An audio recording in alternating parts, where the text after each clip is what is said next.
Honoring his father's dying wish, Stephen Austin founded a colony for Americans in Spanish Texas. But first he had to persuade the Mexican government for almost a year to let him start this colony. Eventually, the Mexican government agreed on one condition. The settlers had to become Mexican citizens and join the Roman Catholic Church.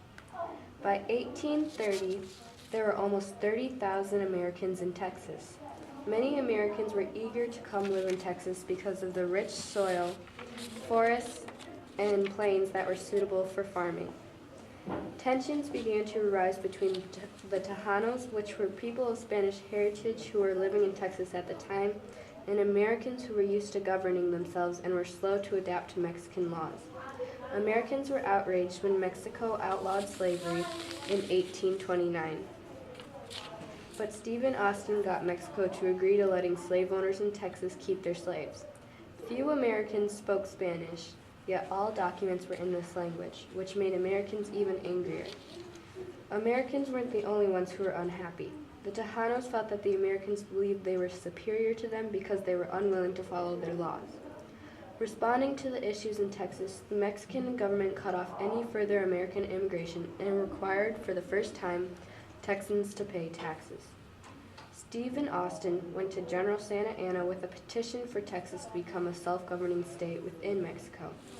Everything was going smooth until the president heard of a letter that Stephen Austin had written saying that if changes weren't made, Austin would support a rebellion. General Santa Anna had Stephen Austin arrested. This caused Texans to rebel. The Texans met at a settlement meeting on March 1st and 2nd in 1836 to discuss what was needed to be done about the Mexican troops. During this meeting, Texas declared independence from Mexico. This declaration set off a chain of events that started the war. The only man at the meeting with military experience was placed in command of the Texas Army. His name was Sam Houston. Sam Houston later went on to become the first president of Texas.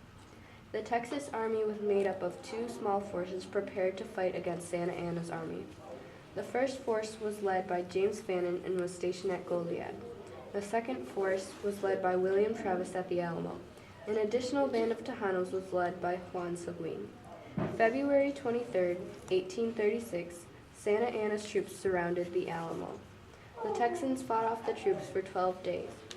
William Travis wrote a letter that read, "To the people of Texas and all the Americans in the world, the enemy has demanded a surrender. I have answered the demand with a cannon shot, and our flag still waves proudly from the walls.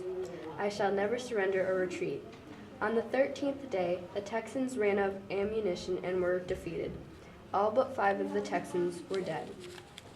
6 weeks following the Battle of the Alamo, Sam Houston's forces captured General Santa Anna and his troops. By doing this, they declared to the world Texas's independence. The Texas Revolution is connected to Manifest Destiny because Manifest Destiny is the belief that America should expand across the continent. Because of this belief, America invited Texas to join them in 1845 as the 28th state.